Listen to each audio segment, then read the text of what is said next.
Oke, bismillahirrahmanirrahim. Assalamualaikum warahmatullahi wabarakatuh. Bertemu kembali kita di mata kuliah manajemen produksi pangan dan hortikultura. Hari ini kita masuk dengan kuliah ke-14 dan saya akan menyampaikan materi terkait dengan bagaimana good agriculture practice di Indonesia. Jadi saya akan coba hubungkan dengan Peraturan Menteri Pertanian nomor 48 tahun 2006 untuk pangan dan tahun 2009 untuk hortikultura. Saya izin share screen terlebih dahulu. Jadi ini adalah materi kuliah asinkronis kita hari ini terkait dengan GAP, Good Agriculture Practice di pangan dan hortikultura. Jadi bagaimana aplikasinya di Indonesia.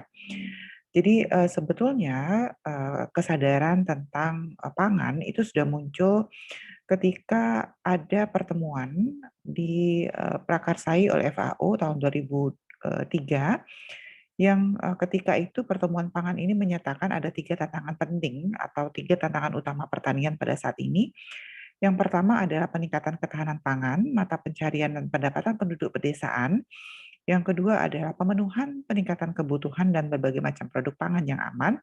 Dan yang ketiga adalah pelestarian sumber daya alam dan lingkungan.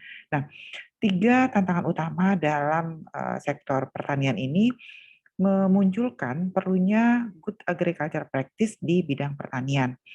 Jadi, nah terkait dengan apa yang sudah disepakati di dalam pertemuan FAO tahun 2003 tersebut, apa tindak lanjut yang dilakukan di Indonesia? Jadi pada saat itu di Indonesia ada langkah strategis yang diambil diprakarsai oleh Presiden Susilo Bambang Yudhoyono yang pada saat itu menjabat sebagai Presiden di Republik Indonesia.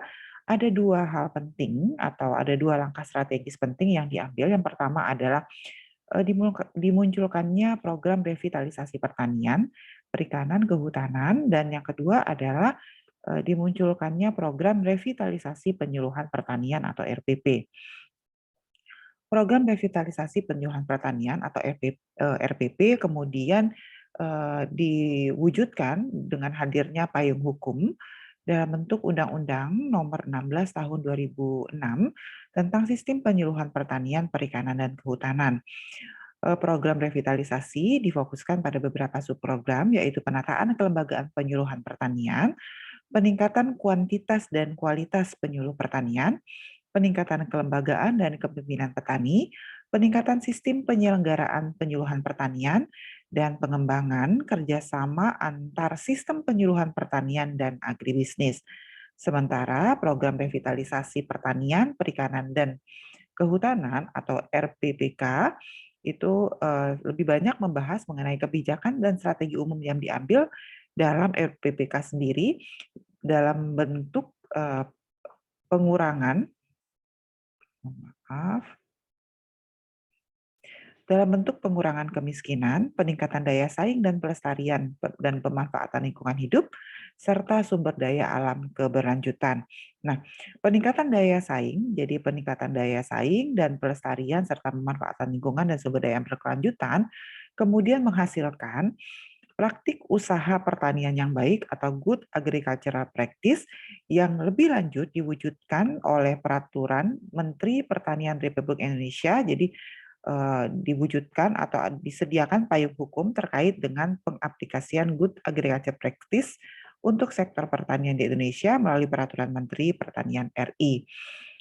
Sebetulnya sudah banyak Menteri Pertanian Republik Indonesia mengeluarkan peraturan terkait dengan good agriculture practice di sektor pertanian, tetapi karena mata kuliah kita fokus pada manajemen produksi pangan dan hortikultura, maka yang akan saya sampaikan di kuliah kali ini hanya 2 peraturan Menteri Pertanian. Yang pertama adalah Peraturan Menteri Pertanian Nomor 48 Permentan UT 140 garing 10 garing 2009 tahun 2019 tahun 2009 mengenai good agriculture practice di sektor hortikultura, dan yang kedua adalah Peraturan Menteri Pertanian Nomor 48 tahun 2000. Oh ini mohon maaf, ini 2006. Jadi ini tahunnya 2006 mengenai pedoman GAP di sektor pangan. Tujuan GAP pangan yang pertama adalah meningkatkan produksi dan produktivitas tanaman pangan, meningkatkan mutu hasil tanaman pangan termasuk keamanan pangan, kemudian meningkatkan efisiensi produksi dan daya saing tanaman pangan, memperbaiki efisiensi penggunaan sumber daya alam, mempertahankan kesuburan lahan, kelestarian lingkungan, dan sistem produksi berkelanjutan, mendorong petani dan kelompok tani memiliki sikap mental yang bertanggung jawab terhadap produk yang dihasilkan, kesehatan dan keamanan diri dan lingkungan, meningkatkan peluang dan daya saing penerimaan oleh pasar internasional maupun domestik, serta yang terakhir, memberi jaminan keamanan terhadap konsumen. Sementara tujuan GAP Hortikultura adalah meningkatkan produksi dan produktivitas, meningkatkan mutu hasil, meningkatkan efisiensi penggunaan sumber daya alam, mempertahankan kesuburan lahan, kelestarian lingkungan, serta sistem produksi berkelanjutan, mendorong petani dan kelompok tani untuk memiliki sikap mental yang bertanggung jawab terhadap produk pangan yang dihasilkan, meningkatkan daya saing dan peluang penerimaan oleh pasar internasional dan domestik, serta menjamin keamanan terhadap konsumen dan meningkatkan kesejahteraan petani. Ada beberapa ruang lingkup pedoman budidaya, jadi ruang lingkup yang akan dibahas di dalam GAP untuk hortikultura dan pangan yang tercantum di dalam Peraturan Menteri Pertanian Nomor 48 Tahun 2006 dan 2009 adalah lahan, lalu penggunaan benih dan varietas tanaman, penanaman, pemupukan, perlindungan tanaman, pengairan, pengelolaan atau pemeliharaan, panen, penanganan pasca panen, alat dan mesin pertanian, pelestarian lingkungan, tenaga kerja, fasilitas kebersihan, lalu pengawasan, pencatatan, dan penelusuran balik. Jadi dengan adanya pedoman GAP untuk pangan dan hortikultura, kita bisa melakukan penelusuran terhadap asal bibit, pupuk, kemudian sejarah penggunaan lahan, itu semua akan tercatat. Ada beberapa komponen dalam GAP. Yang pertama adalah komponen penyiapan kebun atau lahan. Kita harus mengetahui riwayat lahan, jadi melakukan pencatatan terhadap riwayat lahan, cara pengolahan lahan yang benar, konservasi lahan, penyiapan benih dan penanaman, penggunaan benih bermutu dan varietas unggul komersial, serta teknik penanaman yang benar. Lalu yang kedua, dari sisi pemupukan, maka ketika kita akan menerapkan GAP, maka kita akan menggunakan pupuk organik yang diproses dengan benar, lalu penggunaan pupuk anorganik yang terdaftar dan berizin, aplikasi pupuk sesuai anjuran, penyimpanan pupuk terpisah dari pestisida, dan hasil produksi tidak mencemari lingkungan. Lalu dari sisi pengairan, air yang digunakan untuk irigasi sesuai dengan mutu baku air dan tidak terkontaminasi dengan limbah berbahaya dan beracun. Kemudian pemberian air sesuai dengan kebutuhan, tidak bertentangan dengan peruntukan air untuk kebutuhan masyarakat. Lalu untuk perlindungan tanaman, penerapan prinsip pengendalian hama terpadu disertai dengan monitoring dan pencatatan organisme pengganggu tanaman, aplikasi pestisida merupakan alternatif terakhir. Pemanfaatan musuh alami, ramah lingkungan, dan aplikasi bahan pengendali OPT dilakukan tepat jenis, tepat waktu, tepat dosis, tepat cara, dan tepat sasaran. Penyimpanan pestisida pada tempat yang aman, terpisah dari pupuk dan hasil produksi, penanganan sisa pestisida dan wadah tidak mencemari lingkungan, serta batas akhir penggunaan pestisida sebelum panen harus sesuai dengan kaidah yang dianjurkan. Lalu panen dan pasca panen, penerapan prinsip panen yaitu 5 tepat dari sisi waktu, cara, wadah, alat, dan pelaksanaan panen. Pembersihan hasil produksi dengan benar dan di tempat yang tepat. Pengepakan dan pengemasan dengan tepat atau good handling practices. Yang ketiga adalah sortasi dan pengkerasan. Dan yang terakhir adalah penyimpanan dengan tepat. Lalu pelestarian lingkungan dan tempat pembuangan. Agribisnis berdasarkan pada pertanian berkelanjutan, ramah lingkungan, dan keseimbangan ekosistem. Dilaksanakan dengan prinsip konservasi sumber daya alam, perlakuan konservasi dilakukan pada lahan dengan kemiringan kurang dari 30%. Lalu tersedia tempat pembuangan sampah atau limbah. Nah, penerapan GAP pada sektor pangan dan hortikultura tentu saja harus diikuti dengan penyusunan standar operating procedure atau SOP. Jadi SOP akan membantu bagaimana komponen-komponen di dalam GAP itu bisa berjalan di lapangan.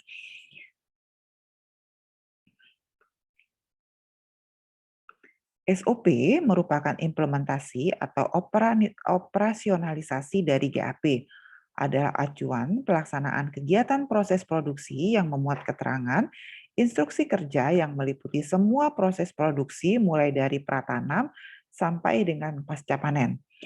SOP disusun berdasarkan kondisi real di lapangan, melibatkan seluruh pemangku kepentingan yang bergerak di bidang pangan dan hortikultura. Siapa saja yang menyusun SOP? Tentu kalau di tingkat provinsi disusun oleh Dinas Pertanian Provinsi, bisa perguruan tinggi, Balai Pengkajian Teknologi Pertanian, Balai Pengawasan dan Sertifikasi Benih, Balai Proteksi Tanaman Pangan dan Hortikultura, Balai Asin dan Pengkajian Mutu Hasil Pertanian, Dinas Pertanian Kabupaten, Pimpinan Pertanian Kecamatan, Penyuluh Pertanian, pengamat OPT, lalu pedagang, dan juga produsen serta petani. Jadi SOP itu disusun dan disepakati oleh banyak para pemangku kepentingan.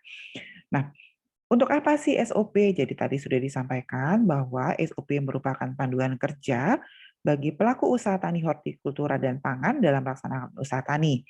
Merupakan alat untuk berkompetisi dan melindungi petani di era perdagangan global, dan SOP adalah operasionalisasi dari GAP di tingkat lapangan. Apa syarat SOP? Jadi apa prinsip-prinsip SOP? SOP memiliki 5 prinsip. Yang pertama, dia harus spesifik, artinya SOP disusun untuk komoditi-komoditi tertentu. Yang kedua, SOP harus jelas. Kemudian SOP harus operasional karena di dalamnya ada instruksi kerja terkait dengan bagaimana komoditi tersebut ditanam, mulai dari persiapan tanam sampai kemudian komoditi pertanian tersebut dipanen, dan tentu saja syarat terakhir SOP harus mudah dikerjakan. Dalam aplikasinya, maka SOP akan ditetapkan berdasarkan komoditas.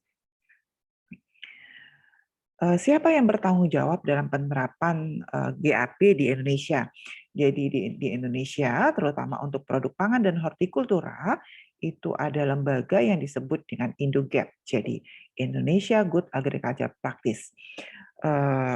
Indonesia Good Agriculture Practice ini sebetulnya diprakarsai oleh Pusat Penelitian dan Pengembangan Hortikultura Kementerian Pertanian, bekerja sama dengan Alfasi, konsisten dalam upaya penyebarluasan dan penerapan Good Agriculture Practice atau praktik budidaya pertanian yang baik bagi petani di Indonesia, terutama untuk produk-produk pangan yang bernilai ekspor seperti sayur dan buah. Kerjasama ini sudah dimulai sejak tahun 2015 dan sudah sejak tahun 2016 Pusat Penelitian dan Pengembangan Hortikultura menjadi tonggak utama dalam penyebarluasan dan penerapan GAP di Indonesia. Penerapan GAP sangat penting karena mampu meningkatkan daya saing produk pertanian Indonesia di kancah internasional, terutama untuk produk pangan dan hortikultura yang berorientasi ekspor. Apa saja tugas atau aktivitas dari Indogap yang selama ini sudah berjalan? Yang pertama adalah penyusunan SOP budidaya tanaman berdasarkan komoditas tertentu. Yang kedua adalah registrasi lahan pertanian. Yang ketiga adalah sertifikasi produk pertanian yang dihasilkan. Semua ditujukan untuk budidaya yang baik atau good agriculture practice di sektor pertanian. Oke, demikian materi perkuliahan kita hari ini. Terima kasih atas perhatiannya. Wassalamualaikum warahmatullahi wabarakatuh.